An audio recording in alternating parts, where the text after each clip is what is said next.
Hello, everyone. Can we all sort of make our ways to a chair, please?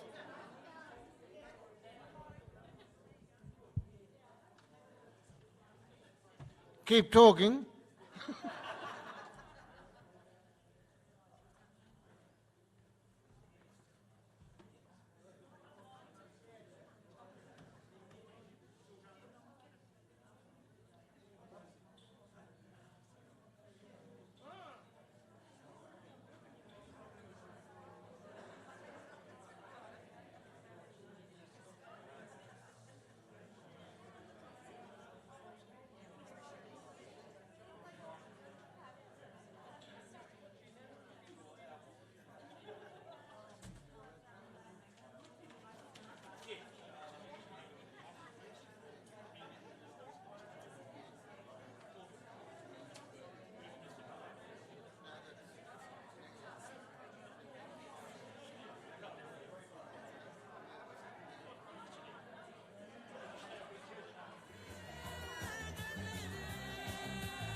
Yeah, good.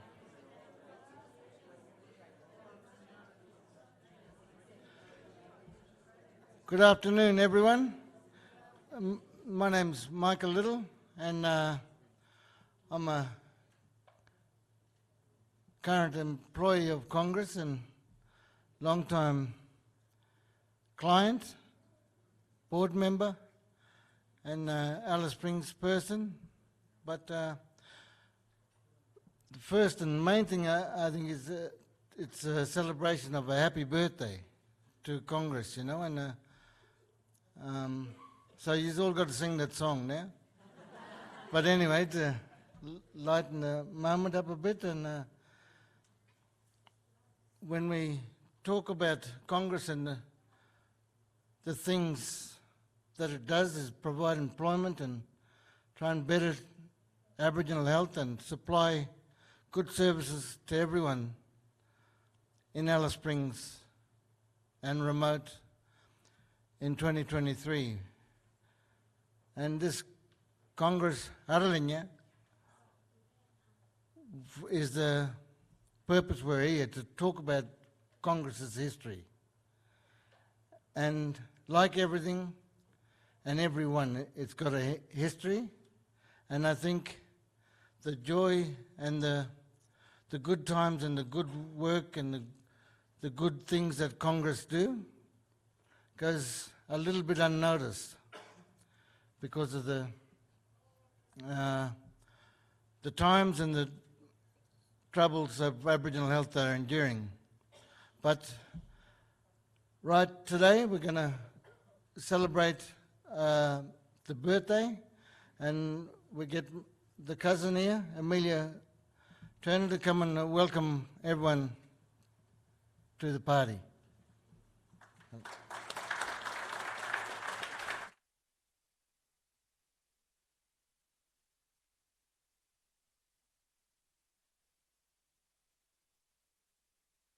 Tall. Yeah. Hello. Actually, most of you know who I am. Amelia Turner, Central, Arrulenye lady, and my mom's sister Yawara, Akara from Plenty Highway. So I'm a bit about, really. Yeah. But mainly I speak to Marambandagara. Arrulenye Congress Arrurlenye kata angkajakan dakan Congress Arrurlenye Yatlaramla Ononagana Ngarapan map Oyarakan Yatlanam Ana Watalanajan and Yatlarama Congress Onanak Chatting Garnak Workapmal Wargaramal Tantan and Mababak Tanatolan Hantakar Ikngara Yalar Congress Nanak Church Mapa, Noring Kerak, Warpal Mapa, Mbarak, none of them Yadanam. I'd like to rephrase that in English now. And most of you probably would have understand what I was saying earlier on. I'm speaking Central Arrulenye language, Marambandering. As you know, my name is Amelia Turner, Central Arrulenye woman. And Congress was mainly set up for the health and the benefit of all Indigenous people, especially in Central Australia. And as you know, it's still going. And it's been used by different languages, groups, as you know. And well, they had line up working already in the community as well. Seeing Congress going out to the communities now and it's really great. Yeah, kalamara.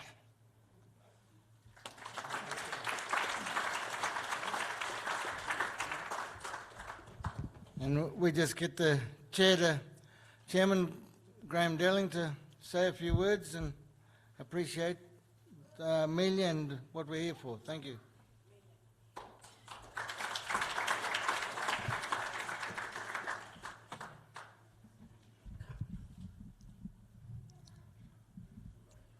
Good afternoon, ladies and gentlemen, brothers and sisters.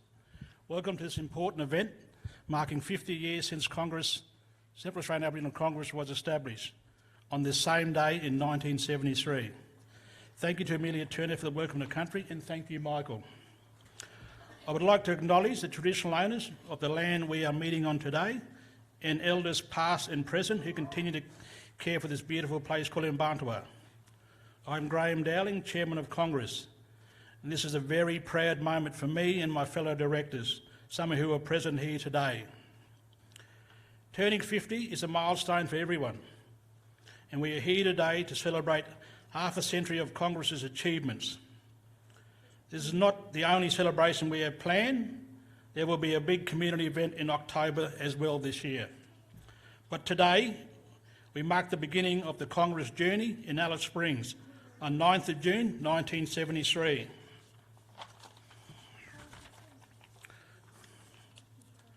On that day, over 100 people from Alice Springs and remote communities met to talk about the need to safeguard and promote the interests of Aboriginal people in the region. Congress was created from that meeting with the aim to be a voice for Aboriginal people of Central Australia on all matters that concern them. This goal of speaking out on behalf of our mob has always been an important part of what we do. We have continued that journey ever since, developing our unique, comprehensive model of culturally responsive healthcare, aimed at not treating those who are ill, but also acting on the causes of that illness. I am pleased that so many of you have been able to join us in person or online to celebrate that journey today. I want to acknowledge the past chairs and directors, and there's a few in the room today, who have committed their time, their passion and their energy to Congress over the years. It is their vision that has built the organisation we see today, with over 400 staff in 16 clinics and service locations in town and remote communities, delivering more than 170,000 episodes of care a year to more than 70,000 Aboriginal people. Many things have changed in the last 50 years. But throughout that time, we have been guided by the dreams and aspirations of our community-elected board members and their dedication to justice and self-determination. I particularly want to acknowledge Mr Neville Perkins, Congress first CEO and then chairperson, who was with us today and who will say a few words in a minute. I also want to recognise the staff who have served Congress over the years and pass on my sincere thanks to them for their service and also to their families, some of who are present here today. Last, I want to thank the current directors on the Board of Congress because they are the ones who have made today possible.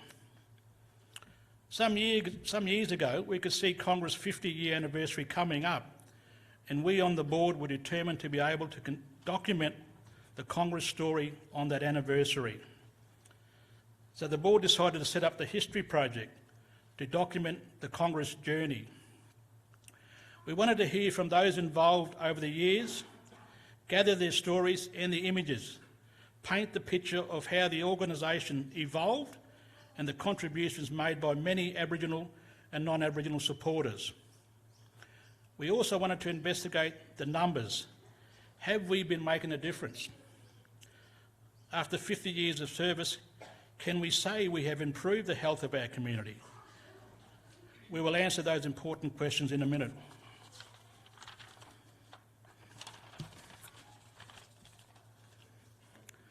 You will hear today from some of the key people involved in the History Project about how Congress' journey has unfolded and how they have documented it. We will hear from Acacia Lewis about the Congress from a long time ago, an interactive digital portal that allows people to browse photos, documents and other media from our history. She will then give a presentation on Congress' interactive digital timeline that allows users to travel through that history and view organisational and community milestones alongside major changes in the national, social and political landscape.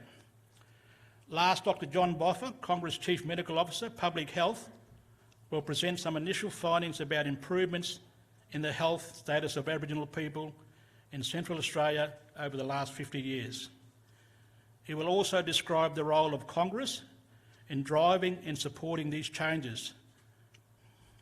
So please sit back and enjoy this proud moment with us. We have a great story to tell, a story that celebrates our community and its achievements, a story that provides proper balance to what often gets said about Mbantua, our town, in the national media, a story of Aboriginal leadership, of our mob taking control and responsibility for our own health. I'd like to start that story by handing over to Mr. Neville Perkins. As I said before, Mr. Perkins is an honoured and respected member of the Congress family, being the very first CEO of the organisation and then chair. Could you please join with me in welcome to Neville to share his thoughts about these important days at the beginning of the Congress journey. Thanks, Nick.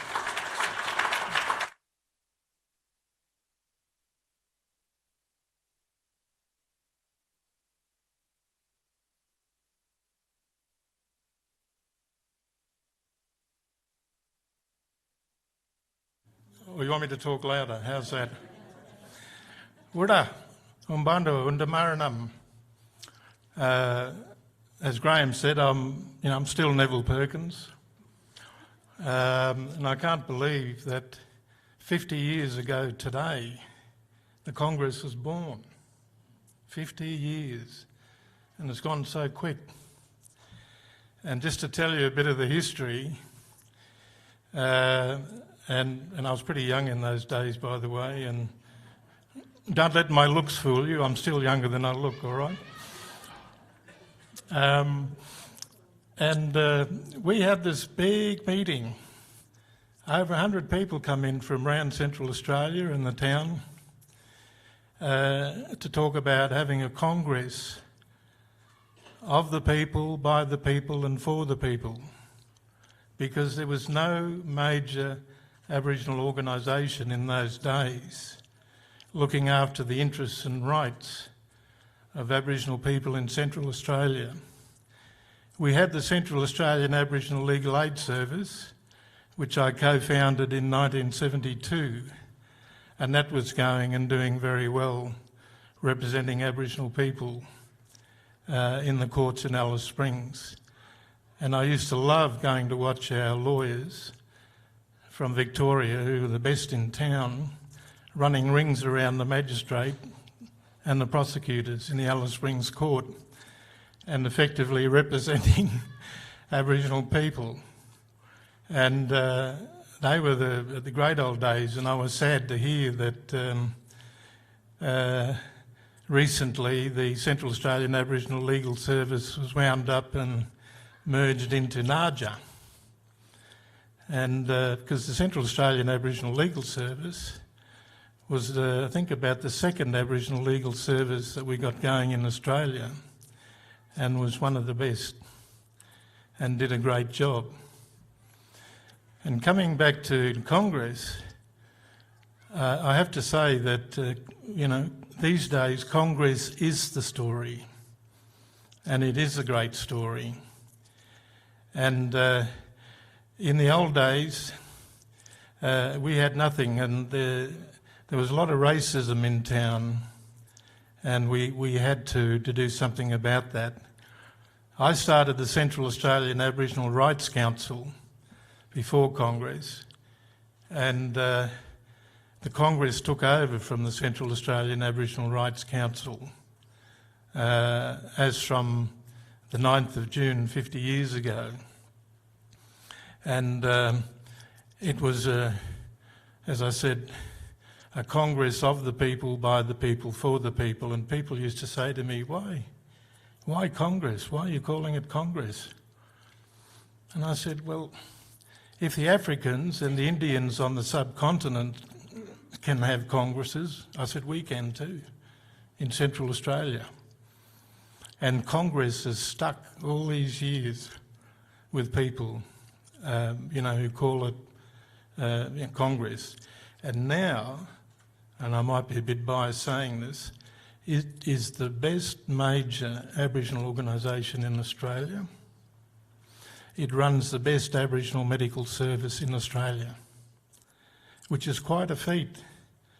I remember in the early days when we were trying to secure funding to get the Congress Aboriginal Medical Service going, we had a lot of opposition from the NT government and the federal government, because not the federal government, the Federal Department of Health, because they did not want to see an Aboriginal owned, operated and community controlled medical service in the town.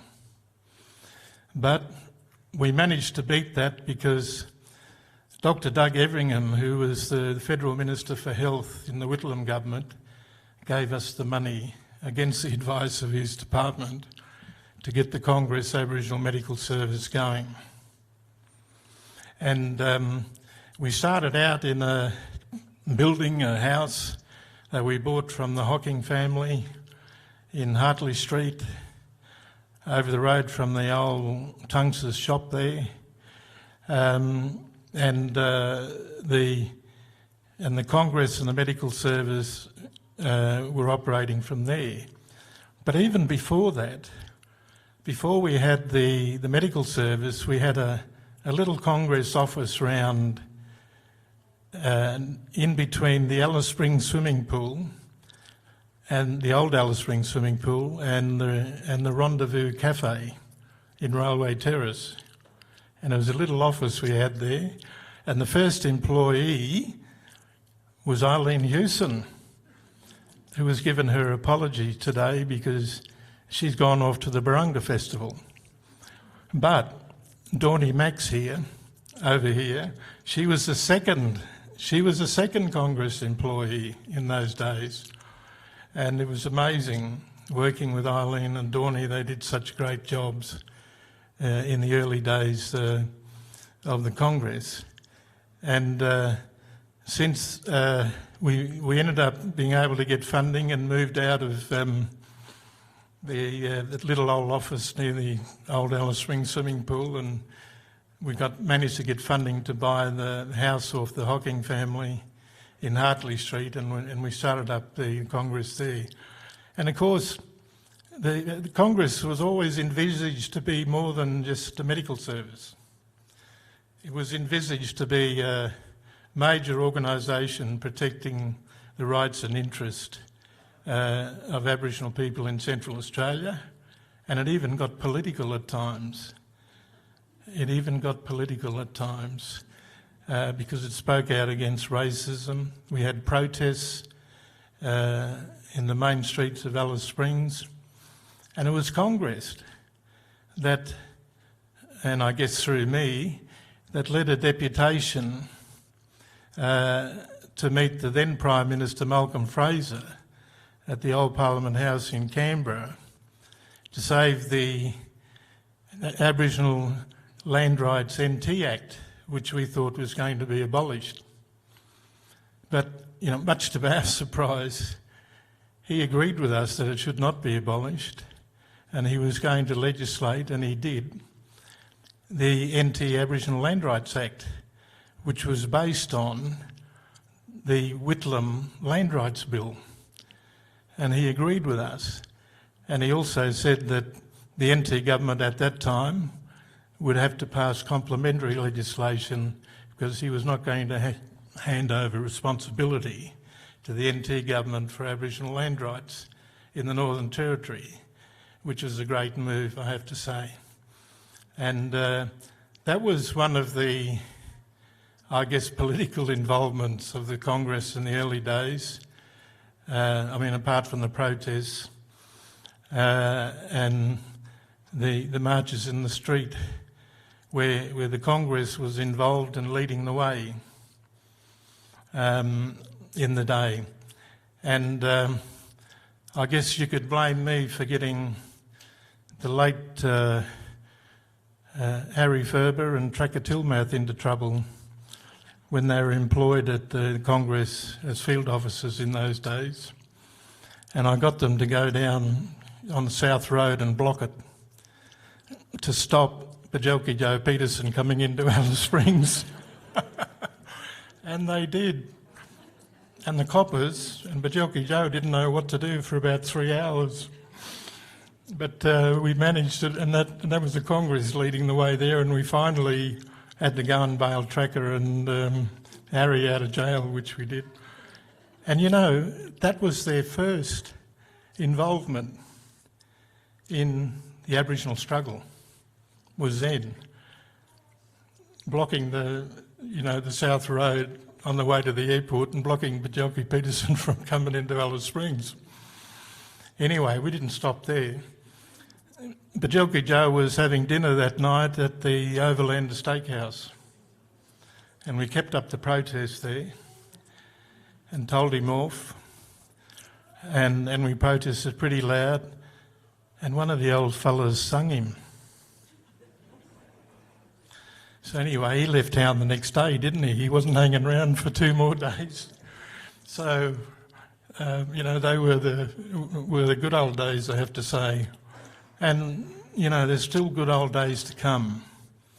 Congress has achieved much over the years, and there's been a lot of people involved with it, and it had great Aboriginal community support from around Central Australia, and I think it still has.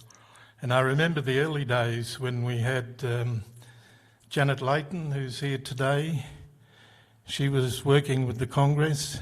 She's over here, by the way. And she used to boss everyone around and tell us what to do. Even when Tubby Shaw, over here, also known as Geoffrey Shaw, was the acting director in the early days. And this is after I had to move on, because I moved on from Congress as a director to being the regional manager for Aboriginal hostels for the Northern Territory initially, and I'm glad to say we still have some hostels here in town, Yipirinya and Sid Ross Hostel, and the one and there's still one named after my late grandmother, the Hetty Perkins home, which is down through the gap these days.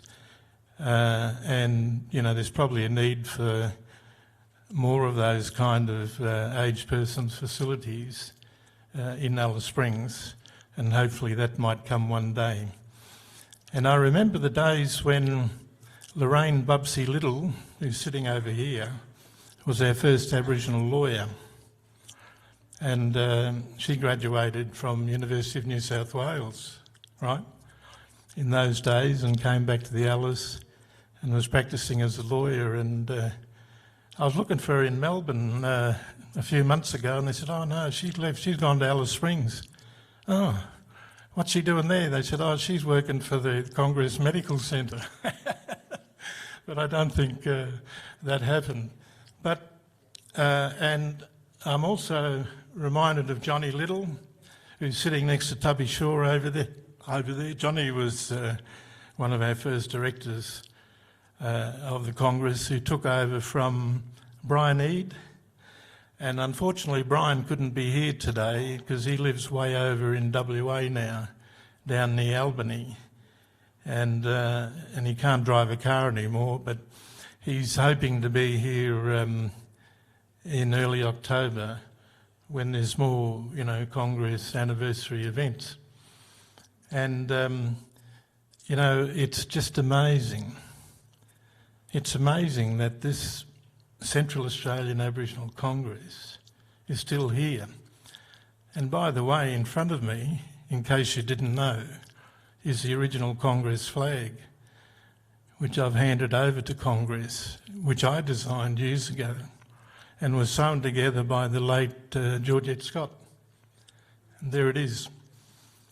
And so, that's part of history now. And the idea of having the black hands there, of course, goes with the theme of Aboriginal health in Aboriginal hands. And that's how it was designed. And of course I had to get permission from my cousin Harold Thomas, who invented the Aboriginal flag, even though I didn't have to, but he now has, I think he's handed over the rights to the flag now. He sold it to them, and when I heard he sold it to them, I started looking for him. Because he owes me a few dollars, that's why. Michael Liddle over here is telling me to wind up. I know I could go on and on for a long time talking, but just thinking of Michael, his grandfather, the late Uncle Milton Liddle, was involved in the early days, and I think he was the first president of the Central Australian Aboriginal Congress, and you know, in the good old days, and when we had, you know, quite a few people involved from Central Australia, including my old mate Chunkara Jabarula, also known as Nosepeg. You might have heard of him. He used to come and stay with me in town, and he was a great mate. And I remember him telling me he met the Queen of England at Anzac Oval one year. This is when I was pretty young, I think. And he walked up to her and was introduced to her, and he said, "Hey, you Queen of England, eh?" Yeah, I think she nodded her head. He said, "Me, King of Pindabees." Oh, and he was like that. He was like that. Oh, gosh. I really miss him too, but he was involved in Congress. He came around and a lot of the communities for meetings, and they took notice of him because he was an elder and a lawman, and a lot of people took notice of him, you know, in those days, and a great supporter of the Congress. And of course there are many others like late Harry Jagamara Nelson and the Yundamu mob and Walpri mob were very supportive of the Congress. The Pidgin mob, you know, Pidgindara mob, were very supportive, and it was just great getting all these different tribes together in the Congress. Never been done before, because they don't usually get on in those days, and they didn't mix much. And it was so great to get them together, working together for the rights and interests of our people. And that was one of the great things about Congress in the beginning. But look, Congress has done a great job. It's still doing a great job. And particularly Donna Archie, as the CEO, has been doing a great job over recent years, and other people who are still working in the Congress. And that is so great to see. And as I said earlier, Congress now has got to be the best major Aboriginal organisation in Australia, and I've seen a few of them, and it's got to have the best Aboriginal medical service in Australia.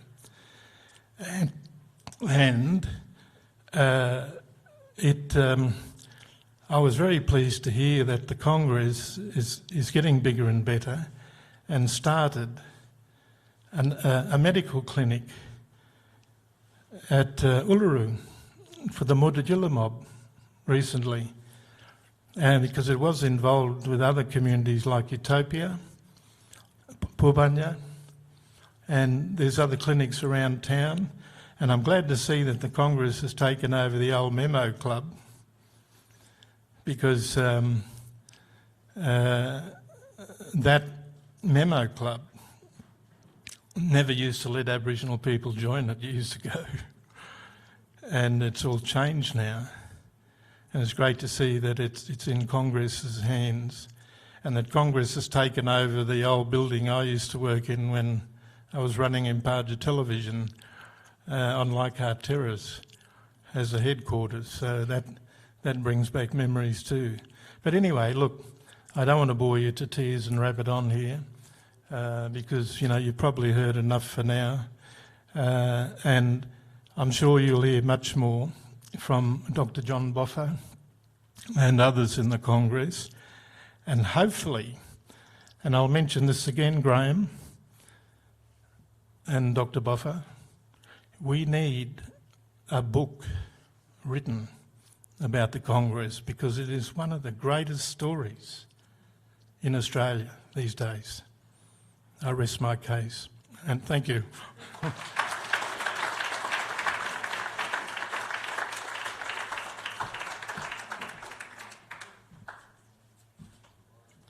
Thank you, Neville. We would like to thank you and the other founders of Congress all those years ago for your wisdom and guidance. I would now like to introduce Acacia Lewis from the Congress History Project, who's going to make a presentation about the interactive digital portal that allows people to browse photos, documents and other media from our history. I would just like to respectfully make Aboriginal people aware that some of the images are of some of our people that have passed away. These are included in the portal because we think it is important to honour and remember their fine contribution to the Aboriginal struggle and to what we have achieved today. However, it is important to us that families can remove images from the portal if they choose to. Acacia will now present the interactive digital timeline from the History Project.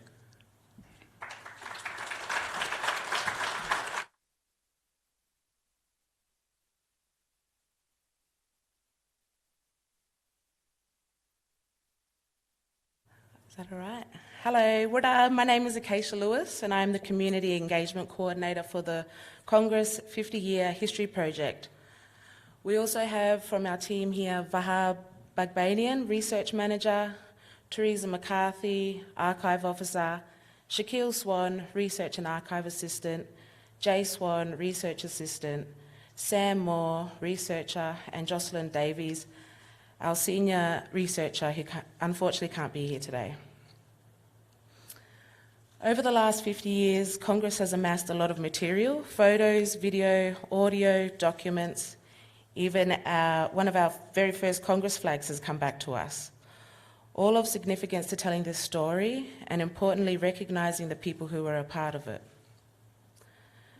So to help celebrate Congress' 50-year anniversary, the Congress Arrurlenye, or Congress from a Long Time Ago project was established to undertake a number of activities including telling the changing story of Aboriginal health in Alice Springs and Central Australia, developing an online interactive portal to provide access to the Congress History Collection, which includes the preservation and digitisation of the collection to make it accessible now and into the future, and developing an online interactive timeline to be published on the Congress website.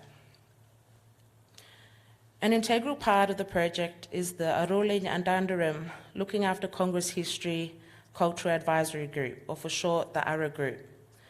The ARRA Group was established to help decide how the project would present the Congress History Collection to the public. The ARRA provide guidance and input to help ensure that this project recognises and respects the culture of the Congress Aboriginal community. We have a couple of our valuable ARRA members here today, Angela Hampton and Raymond Walters. Thank you for joining us today and your invaluable contributions.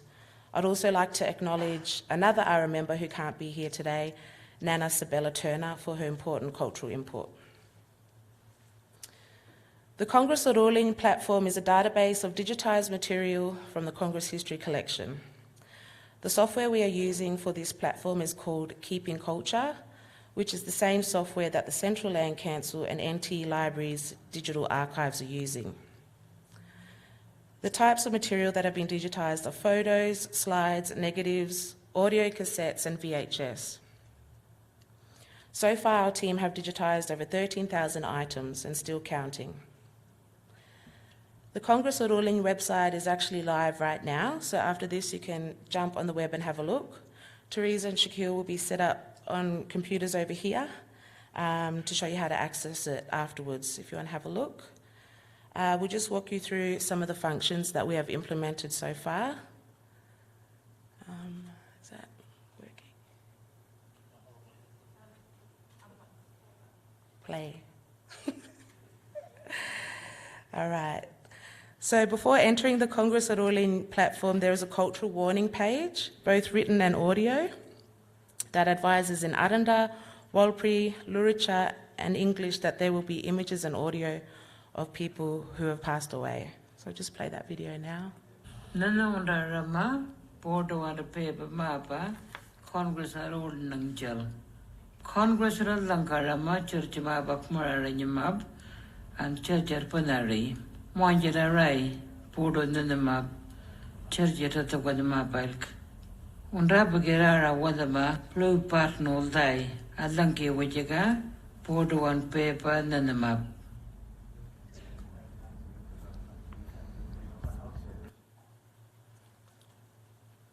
So once inside the platform, you'll be able to browse and search the database for images, film footage, documents and audio.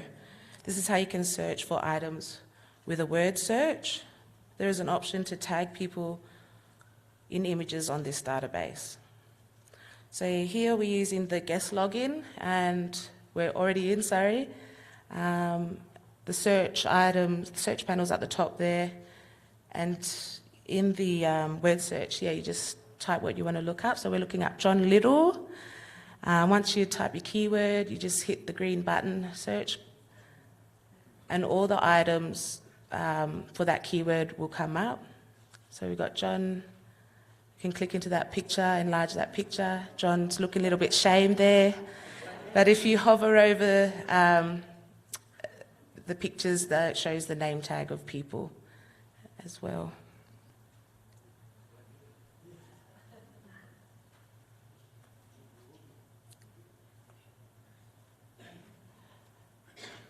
So there are options to search the database for specific places, people and events, or you can simply browse the collection like this video here.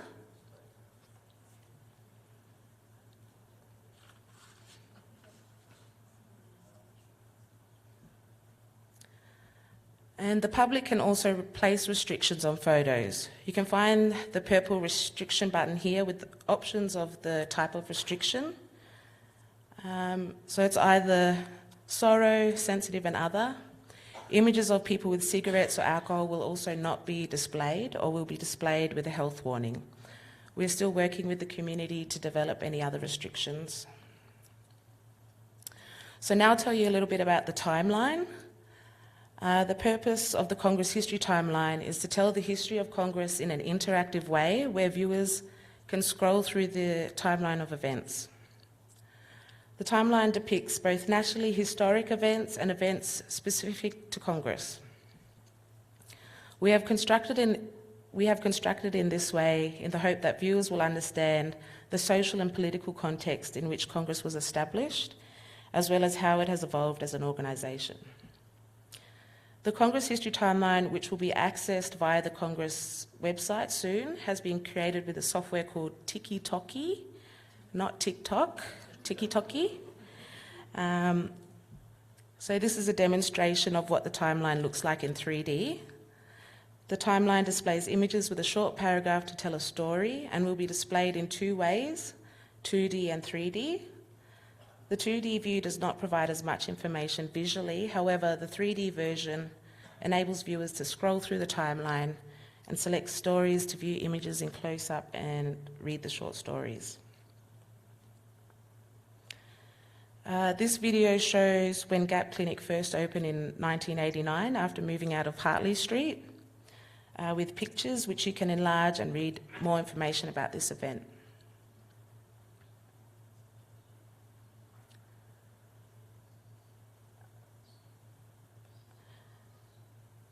The timeline also has the capacity to display documents of historic significance. Here on this big meeting event, you can view Congress's first constitution. Just click on the event to view the content. You can see that the document has been digitised to view online. You can also see Congress's first logo that was used in this document.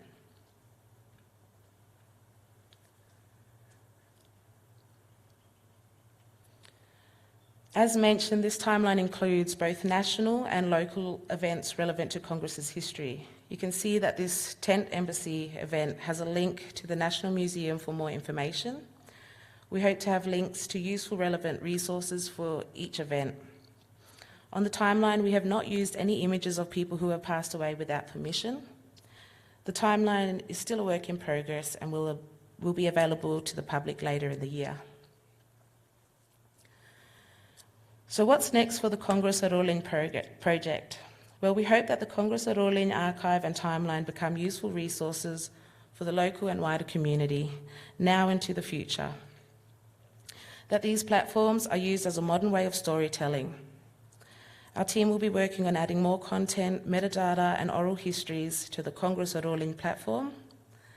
We want everyone connected to Congress to become involved and that the public access and add important information to the history collection. For the team, this project has been vital in developing research, digitisation, archiving and preservation skills, which we hope to continue using in the long run. We're also hoping to develop a scoping study developed collaboratively with other organisations about curriculum links to the history and impact of Aboriginal organisations in Central Australia.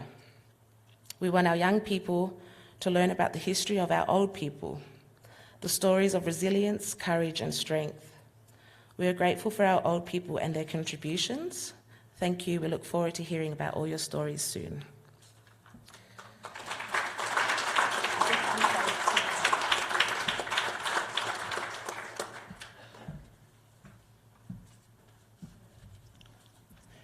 Thank you, Acacia, and the team for your presentation and for your dedication and hard work in developing the digital portal timelines.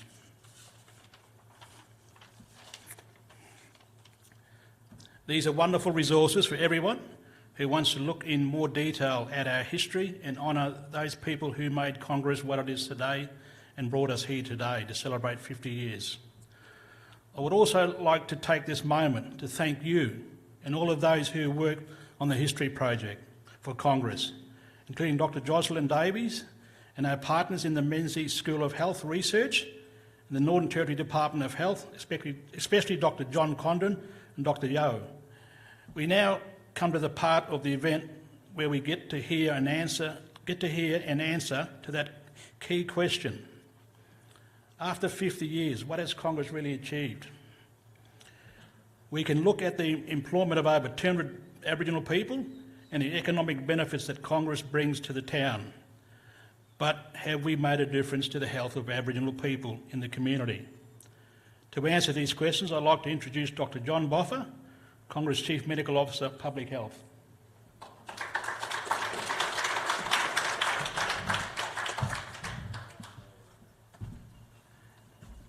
Hi everyone. I'd like to begin by acknowledging the central traditional owners of the land on which we're meeting and thank Amelia for a welcome to country.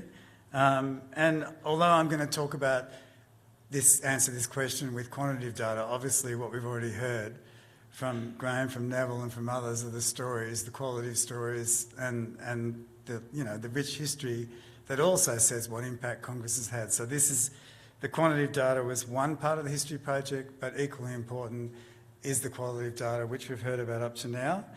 And before I start with the first slide, I thought I'd just mention there's a lot of people, this is being live streamed, and we've got a lot of people watching online, and I've been getting messages from some of them, but one of them I just wanted to share with you is from Dr Rod Moody, who was the Senior Medical Officer from 1982 to 88, and listening to Neville here speak, he said, "Talk about being political. The day I rocked up to work at Congress in February 1982, no one was there. They were all protesting outside the DAA office." So there was quite a bit of political activity going on, and poor bugger had no one to meet on his first day at work. Orientation's got better since then, I think. All right, now, so initially, this key question, 1973, why was Congress needed? Now, we've heard from Neville, but, there's a lot of strengths, great strengths in Central Australia. Aboriginal families, language, culture, all that was strong, but there's extreme poverty, incredibly poor housing. The need for the tents to be established in the town camps was the very first thing Congress did to create emergency shelter. There was no land rights, and we've heard how quite quickly that got addressed from 73 to 76 when the land rights legislation was enacted. There was very few health services, especially in remote areas. Alice Springs Hospital was racially segregated until 1969. We've heard from Neville about racism and how much that was part of the early work of Congress, and I'll talk a bit more about that in a minute. Aboriginal infant mortality in the 60s was 200 deaths per 1,000 live births at the time. Now, for those who don't know, the national infant mortality, that's the number of babies that die in the first year of life, it's just over 3 per 1,000 live births. So an infant mortality at that magnitude is massive. 20% of all children were dying. And Aboriginal life expectancy was less than 55 in 1973, and a bit worse than that in Central Australia. So there were lots of reasons why people like Neville and other Aboriginal leaders got together to set up Congress, and then quite soon moved into setting up a medical service. But just a bit more on the history of racism from the research we've done. I think it's really important to know Adelaide House is that picture on the bottom there. That was built in 1926 when the very first nurse was employed by the Australian Inland Mission. And that was something that was set up by the Reverend John Flynn, and the first doctor came, government-appointed doctor came in 1929. But that was for non-Aboriginal people only. What Aboriginal people had is that shed up the top, which is on Old East Side. That was the Aboriginal hospital. And they didn't have a nurse and they didn't have a doctor. So Adelaide House, the first hospital, was for non-Aboriginal people only. Then the Commonwealth, because the Reverend Charles Dogood got involved and was a very good political agitator, he basically led to a situation where the Commonwealth government offered the town new money to build a new hospital on the condition that the hospital had to be for everyone. And the town, John Flynn refused, and so did the town leaders at the time. They said, we don't want the money. We want separate institutions. So from 1933, there were negotiations commenced to try and resolve this impasse. And in 1939, the new hospital was built on the north side of the current premises. The old original building's still there. But from that day, the wards were segregated, racially segregated. There was an Aboriginal ward and there was a non-Aboriginal ward. And that didn't get desegregated till 1969. And you read Kettle, and in 1969, just before it was desegregated, the Aboriginal ward was overcrowded. There were 47 people in what was meant to be a ward for 22 people, and the main hospital was underutilised. So that history of racism in the health system very much informed the need to establish Congress, and the early work, as Neville talked about, was an anti-racism strategy.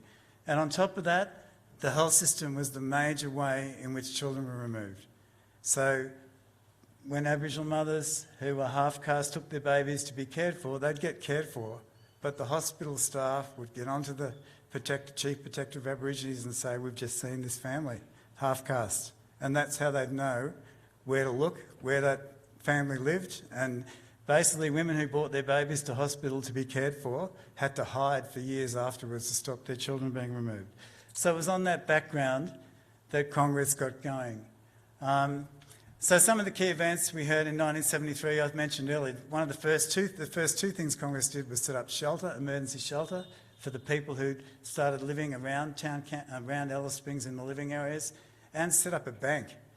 Because although the referendum gave Aboriginal people citizenship, getting access to government transfer payments didn't happen until people were registered. So Congress got people bank accounts, got them registered so they could get transfer payments.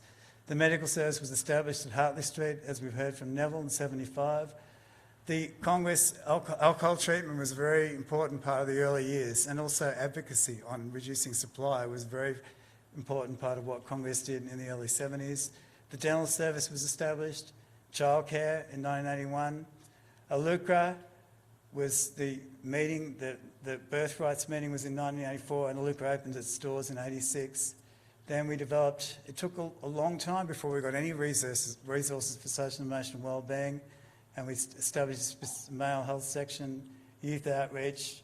Our remote health services began in 2001 when Congress took over the Utju Health Service. That was the first one. We've now got 9 remote clinics. In Ginja, 2007 and 2009, we got funded to implement the Australian Nurses Family Partnership or Nurse Home Visiting Program. 2010, that was the Alice Springs Transformation years. Alice Springs Transformation Plan, which saw a lot of new money coming to Alice Springs. We got a Headspace, the Targeted Family Support Service, the Safe and Sober Support Program, which is a big alcohol treatment program, the Preschool Readiness Program, the Tackless Indigenous Smoking Program. chronic disease care coordination, the intensive family support service. The renal primary health care program was set up to look after people on dialysis, to provide their primary health care needs to them while they're on dialysis, so when they had their off days, they didn't have to come to Congress. Because if you're on dialysis, the last thing you want to do is, when you're at home on your off days and not on dialysis, you don't want to be coming into Congress. The research section in 2014, the Child Health and Development Centre, Child Health on North Side there was 2017, the Right Tracks program. Importantly, our CAT service, which is the service that assesses children for neurodevelopmental disorders, began in mid-2018. We got involved and are still expanding in terms of the National Disability Insurance Scheme. And then mental health nurse, expanding diabetes, allied health, syphilis. So it goes on. So Congress has been building, as Neville said, from small beginnings to a very large organisation over time. I'll come back to that. So now I'm going to get into the data. And before I do, I just want to acknowledge some of the people online. So online, this wouldn't have been possible if we weren't working with two of the best epidemiologists, demographers, statisticians who know this data backwards. So we've got Professor John Condon online on the web, and we've got Dr. Eugene Zayo, who works for the Northern Territory Government. He's online as well in Darwin. And we've heard Dr. Jocelyn Davies is a key part of the History Project, and Vahab Bagdanian's here. So just before we go in, I'll show you, there's over 77 of these slides. Now, you'll be pleased to know I'm not going to show you 77 slides, so calm down. I think there's only 6 or 7, so I've really reduced it. But what's important to know, all the slides are similar in that on the left-hand slide, you'll see Aboriginal people in Alice Springs urban in dark red. The dotted line is Aboriginal people in remote Central Australia grouped together. You can't separate it out too much because the numbers become too small, but we're able to look at Alice Springs urban separate from Alice Springs remote. The comparison all the way through is Darwin.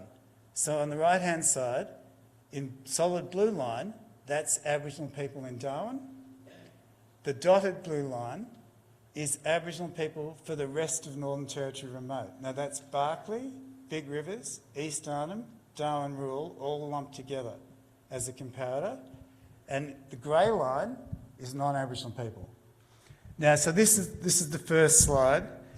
I'm getting louder. So this is years of potential life lost before age 75. And we picked 75 because the World Health Organization now recognises 75 as the average life expectancy that all countries should be attaining to achieve. And so premature death is measured by how many years before 75 do people die. And it's expressed per 1,000 people. So if someone dies at 35, they've lost 40 years. If someone dies at 65, they've lost 10 years. And so that's 40 plus 10. And that's how you get the figures that are in this graph. So you can see Alice Springs urban starts off. The other comment I'd like to make is this is the first time that data's been broken down at this sort of regional level.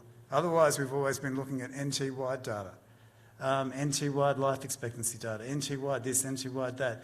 But you'll see there's important regional differences.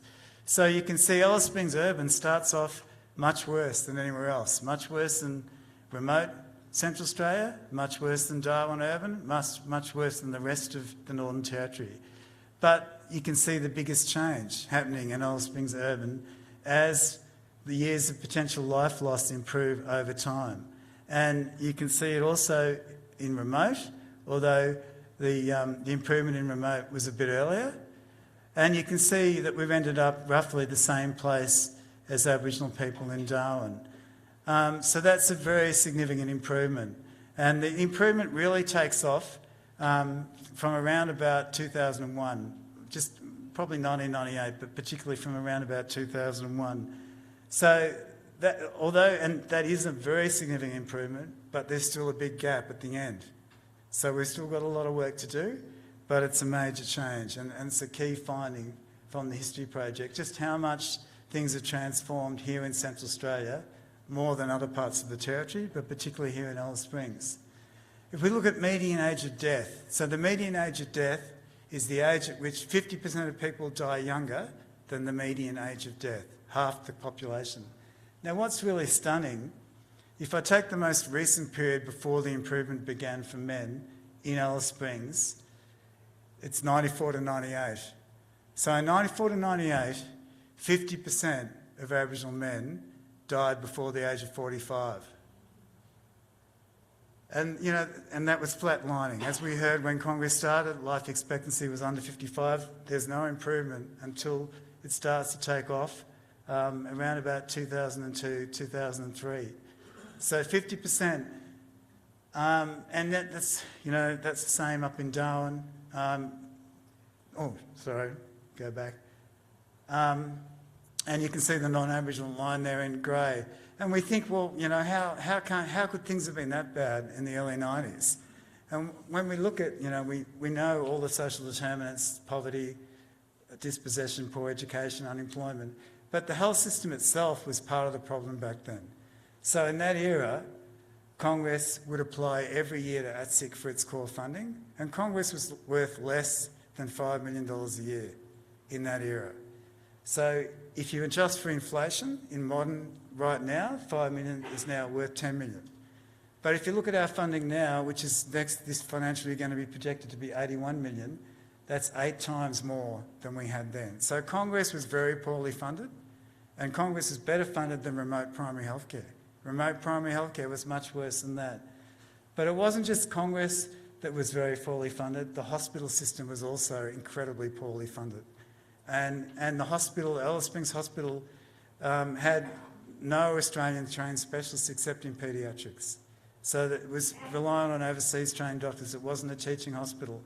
And really, within the Aboriginal Health Service, like Congress and our sister organisation in Tennant Creek, we knew in the late 80s and the early 90s, when the Royal Commission into Deaths in Custody was happening, we were telling Elliot Johnson, the head commissioner, and the commission, the problem is not, there are problems in jail and you should look into that, but Aboriginal people in jail are living a lot longer than Aboriginal people in the community.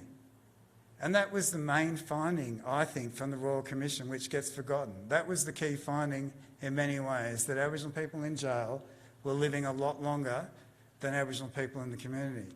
We tried to say to the Royal Commission, you need to look at what's happening in hospitals, not in jail. And we presented cases to the Royal Commission of deaths that should not have happened in that era. And what that led to was the Northern Territory Government taking out an injunction, a Supreme Court hearing, and we weren't allowed to admit those cases as evidence because it was outside the terms of reference. So the Royal Commission never looked at what was happening in hospitals in that era. But really, if anyone does go back and look, there are many, many tragic examples of people dying through overt racism, which was very much alive in the system then.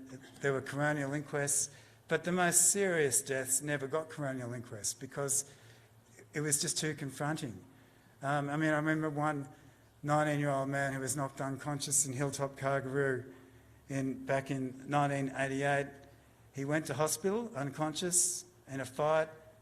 He spent the whole weekend, never got sent anywhere, never had the opportunity to have any sort of CAT scan or a neural assessment. The doctor who sat on him that weekend was only registered to work in medical administration, but he was running Tennant Creek Hospital, and he just let that man die. That's just one example. There are many stories like that of what the hospital system was doing back then. So you had a poor hospital system, you had a poor primary healthcare system, and you can see what happened. And we'll see that as things improved, it's primarily because the hospital system was transformed from 2001, and the primary healthcare system was also transformed from that era. And it's that that's led to the improvements that we're looking at now. For women, the story, so for men, if I just go back for a minute, it's gone from, so it went from under 45 to about 57, 59, a 13-year improvement in median age of death, which is very significant. For women, the improvement wasn't as great, but it's starting from a higher base. So women improved about 11 years in terms of median age of death, from 55 to around about 66, and more so in Alice Springs urban than Central Australia remote, which looks like a gap starting to open up there. but more so than Darwin. The improvement here is greater than what's happened in Darwin. And I think that's significant as well. If we go from adult health to looking at children. Now, as we heard, infant mortality was a real issue before Congress got going, and it's still an issue. But this is the total deaths, not adjusted for population, just raw totals. So you can see this dramatic improvement that happened in the early years, in the 70s really, and then a slow improvement from then. And even with non-Aboriginal people in the Territory, although the numbers are there are a lot more non-Aboriginal people than Aboriginal people, so that's one thing to take note of. But it's believed that the reason why non-Aboriginal, there's still quite a number of non-Aboriginal deaths there as well that also improved over time. And that's the big transformation. One of the major transformations is in the 70s, when Congress got going, a major reason for the life expectancy gap was children dying before the age of 1 and before the age of 5. That's dropped right down now, and the major issue now is premature death in midlife from chronic diseases. That's a big transformation which shows up in all the data. This looks at infant mortality rates by district, and you can see, again, Alice Springs much better than Darwin. One of the interesting things here is you see the big drop in Darwin. Well, Dilba got going in 1991, right when that drop starts. And I think that's very interesting for Darwin, that big improvement. If you look at 1991, it's right when it starts to fall. Alice Springs, the major fall happened in the 70s, so we were 200. We've come down in the 70s quite quickly. And then there's a big drop again, and things are getting a bit worse over time in Alice, but still a lot better than where we were. And that's a bit disappointing because we've had the Nurse Family Partnership Program since 2009, and we're hoping that was making a difference to this, and it hasn't been up to now. Low birth weight is something that's getting worse in Alice Springs over time. There's a big improvement when Iluka started in 86, and you can see a big drop in Alice Springs. But then gradually over time, the proportion of babies born with low birth weight has been increasing in Alice and in remote, not so much in Darwin. And, you know, even as recently this week, the Congress Board has just signed off on a proposal which will now see a midwifery group practice established in Alice Springs, which we know will have an impact on this. It'll reduce preterm labour and will improve birth weight. And so we don't just sit back and wait. We're always proactive about trying to do the next thing that's going to make a difference.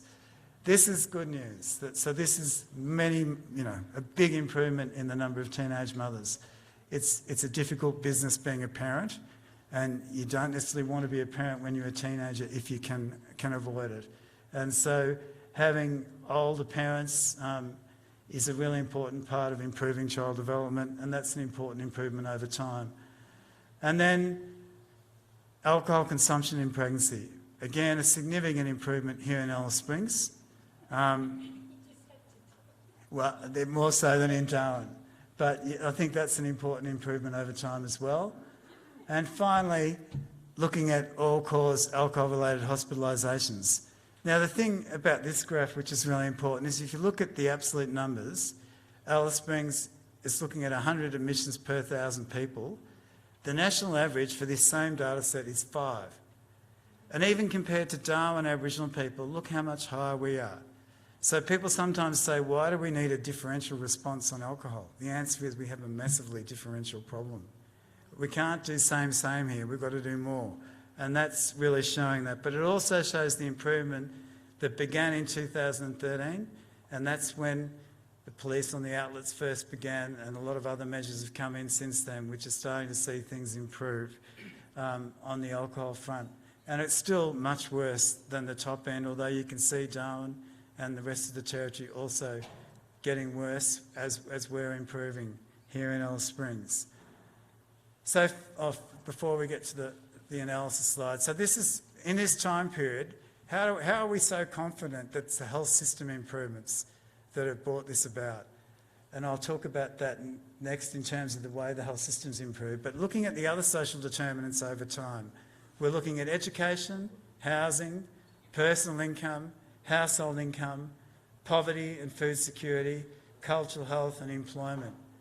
And although there's been some improvements in some of these determinants, mainly in town, there's still a big gap between Aboriginal and non-Aboriginal people, and there's been increasing poverty and inequality in remote areas. And what improvements we have seen are not sufficient to have had an impact on the health gain that we've seen. Particularly, there has been improvements with education, but you look at, unfortunately, the data lumps Year 11, Year 12, and Year 12 certificate, alternative Year 12 all together. And yet the literature tells us there's a big difference between the outcomes, the health outcomes for people who've completed some of secondary education versus people who've completed Year 12 versus people who have a tertiary degree. The biggest impact on life expectancy comes with tertiary qualifications. And although that's increased, the numbers are still incredibly small. That's the total, 171 for Alice, 59 for remote, the total number of people that have got post-school qualifications.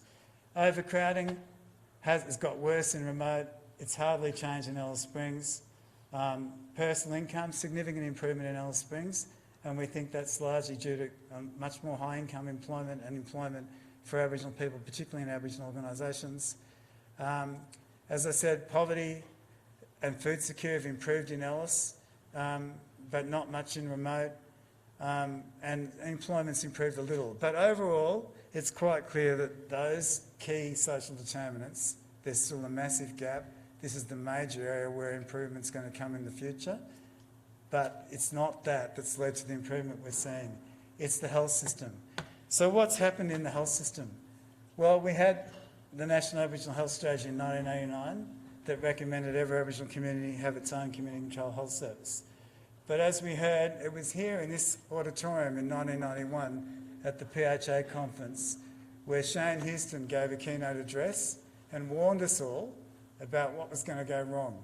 He warned us all that the government's ATSIC strategy was going to completely undermine the health strategy and that Aboriginal health services were going to be marginalised and not get adequate funding, and primary health care was going to get neglected. And that is what happened. In that era, as I said, Congress didn't have anywhere near the money it needed, and primary health care had to compete with every other priority through the Regional Council for funding. And it was within Congress, you know, it was people like Johnny Liddle and Stephanie Bell and Ben Bartlett and Edward Tilton and others within Congress that were having a discussion about what are we going to do about this. And there was a solution being formed in the 90s, in the late 90s, and that was we had to get responsibility for Aboriginal health out of ATSIC. It was quite clear that ATSIC at that time only had $70 million for Aboriginal health nationally. And at that time, the Health Department, Commonwealth, had $6 billion in Medicare alone. The big money was in the Health Department, and we were locked out of that money. And so Congress really led the way about thinking about how to improve the whole health system, primary healthcare system, not just for Central Australia, but for Aboriginal people across the country.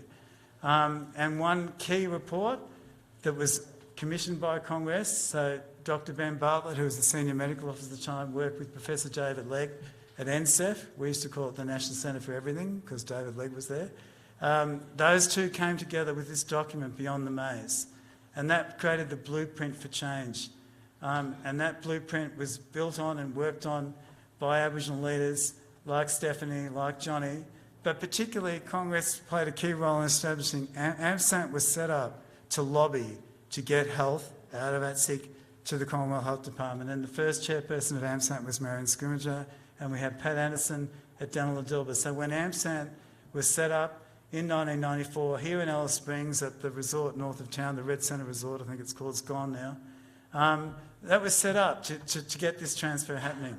And Congress seconded to AMSANT Edward Tilton, who was our policy officer, but to help support AMSANT and this key struggle, Congress was there every step of the way. The thinking inside Congress, the leadership from Johnny, Stephanie, and then Pat and Marion, and this document Beyond the Maze led to the transfer, and the transfer to the Health Department gave us a focus on primary health care, a bureaucracy that understood primary health care, access to Medicare in 1996, access to the Pharmaceutical Benefits Scheme in 1998. When I first came to Congress, we had to pay for medicines out of our grant funding. And because we only had a limited grant, you go into the pharmacy and there are red spot drugs. And red spot drugs are really expensive ones. And if we gave out too many of them, we couldn't afford to pay for them. Section 100, uncapped access to medicines. And that's worth for Congress more than $4 million a year now, just here in Alice Springs. So that reform happened in 98.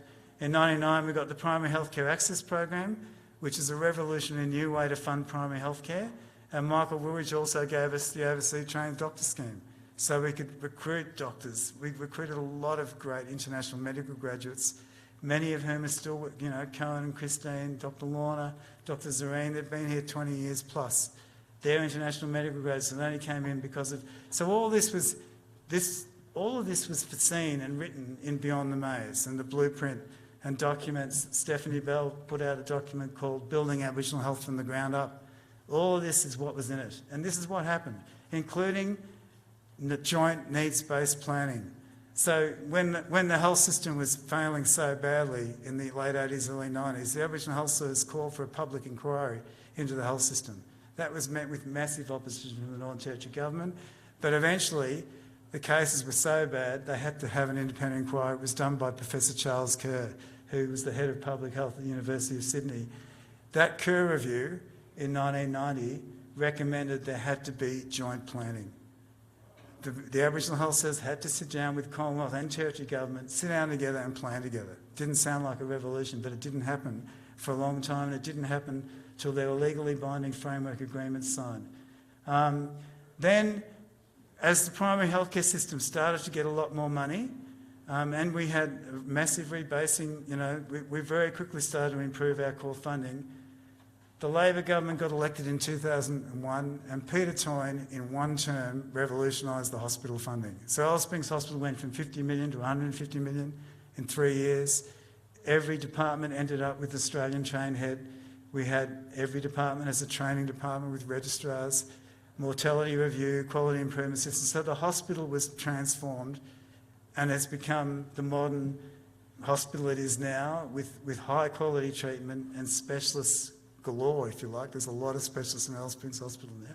One of them's here, Richard over there, is the head of the Director of Medicine at the hospital. So the hospital was transformed at the same time as the primary healthcare system was transformed, and both of those together is what we've seen in terms of the improvement. We developed core indicators, core services. We did develop effective alcohol supply reduction measures, which I've talked about, which made a difference from 2006. And Opal Unleaded also made a difference. Opal Unleaded came in 2007. Prior to that, 6 young people a year were dying of petrol sniffing, let alone the hundreds who were brain damaged from petrol sniffing. But from when Opal Unleaded came in 2007, and when it came, everyone said, oh, it won't work. The supply, it won't work, it's just too simplistic, there's all these other issues. There's been 1 death since 2007 from petrol sniffing. So Opal Unleaded's been a massive success. And we went on and we had more investments in primary healthcare through ESD that came about at the time of the intervention. We got an extra $50 million, and we've had more investments again at different times. So all of that whole history, but that was foreseen way back in the discussions that were happening inside Congress in 93 and 94 in Johnny Liddle's office with Stephanie Bell, with people around the table saying, what are we going to do? We've got to get out of this mess. We've got no funding for primary healthcare. We've got a hospital system in chaos. The blueprint for all of that, I think, emerged back then. And that's why we've seen the improvements that are now showing up, particularly here in Alice Springs, but really across the territory, come from that health system improvement. So I'll end it there. And I think now we're...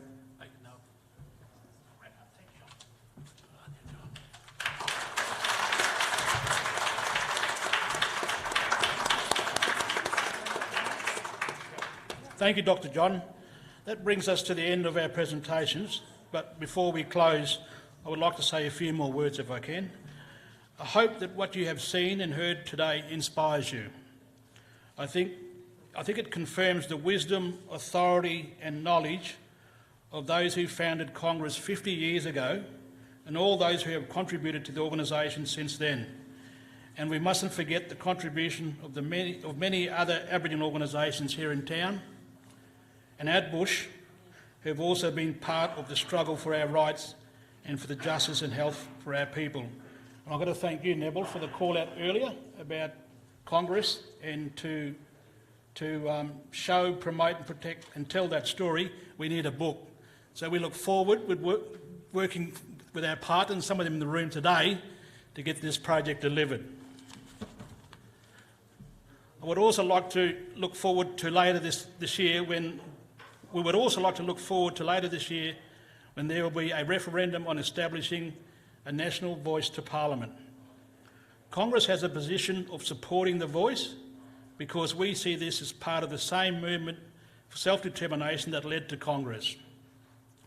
How everyone here votes is a matter for you, of course. But I would urge you to think carefully about that vote and how it can contribute to better services, programs and the health of our people. So thank you all for coming and thank you to our presenters, and please stay to have some cake with us and the opportunity to catch up. And finally, if I can say thank you to you and the whole community. Without you, Congress wouldn't be here today. We wouldn't be here today celebrating 50 years, and we look forward to working with the community for the next 50 years. So thank you.